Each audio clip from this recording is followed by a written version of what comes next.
আপনারা জানেন যে বিভিন্ন সময় স্পেশালি বিভিন্ন যে সামাজিক অকেশনগুলো রয়েছে, বিভিন্ন ঈদ যেমন ঈদ উল ফিতর, ঈদ উল আজহা, এগুলোকে কেন্দ্র করে বিভিন্ন ধরনের অপরাধ আরও বৃদ্ধি পেতে থাকে। যেমন অজ্ঞান পার্টি, মলম পার্টি, ছিনতাইকারী এবং এই ধরনের বিভিন্ন সিন্ডিকেটের দৌরাত্ম্য এই ধরনের সামাজিক অকেশনে বৃদ্ধি পায়। তো এই ধরনের সিন্ডিকেটের বিরুদ্ধে অভিযান আমাদের একটা নিয়মিত অভিযান। আপনারা জানেন যে আমরা নিয়মিত ছিনতাইকারীদের বিরুদ্ধে অভিযান পরিচালনা করি এবং বেশ কিছুদিন আগেও আমরা এটা পরিচালনা করেছি। কিন্তু আমরা সেখানে থেমে থাকিনি।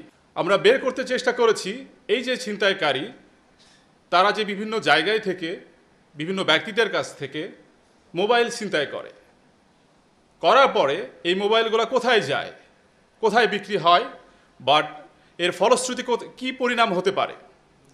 তো আমরা এটার ফলো আপ রাখি এবং গোয়েন্দা নজরদারির মাধ্যমে আমরা এই চুরি ছিনতাইকারী এবং চোরাই মোবাইল সিন্ডিকেটের বেশ কিছু সদস্যকে গতকাল রাতে আইনের আওতায় আনতে সক্ষম হই।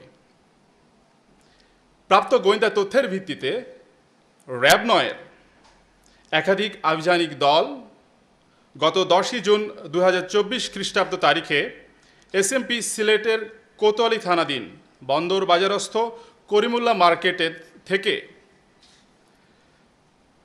মোবাইল চোর এবং ছিনতাইকারী চক্রের 6 জন সদস্যকে বিপুল পরিমাণ মোবাইল সহ এবং আইএমইআই ডিভাইস সহ গ্রেপ্তার করতে সক্ষম হয়।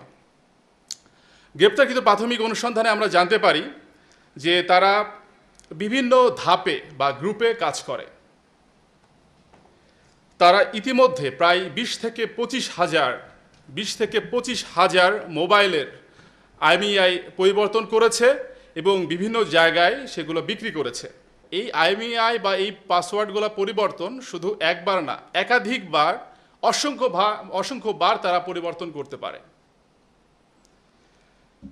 তারা এই পরিবর্তনের জন্য মোবাইলের ব্যান্ড এবং কোয়ালিটি অনুযায়ী বিভিন্ন পরিমাণ টাকা নিয়ে থাকে এবং আশ্চর্যের বিষয় হচ্ছে তারা এই বিষয়ে খুবই এক্সপার্ট, খুবই দক্ষ। মোবাইলের কোয়ালিটি অনুযায়ী, রকমারি অনুযায়ী তারা কয়েক সেকেন্ড থেকে কয়েক মিনিটের ভেতরে এইগুলা করতে সক্ষম।